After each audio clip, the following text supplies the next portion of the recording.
Okay, Jocelyn, that's right. It's Christmas time and people are taking out their holiday decorations, lights and holly, putting them up.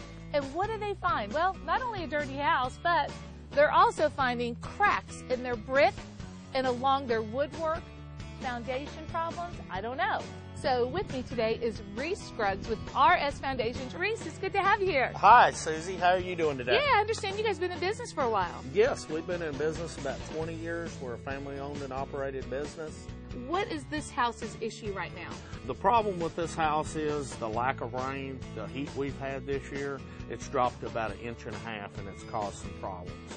What are you putting under here to make this stable? Well, what we're installing is these concrete press pilings, permapile piers, and we run them in with a 20-ton press.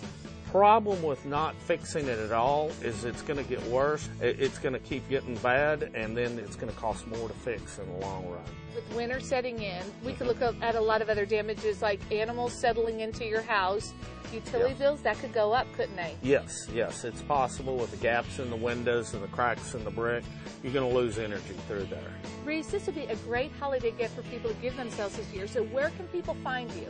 Yes, Susie, you can look us up at rsfoundations.com. We can come out. We offer free estimates. You can call us anytime. We'll come out here and take a look at it. Well, it's been great having you. I know I've learned a lot, Reese. Thank you so much, and I hope all of you learned a lot today, too. Joss, back to you.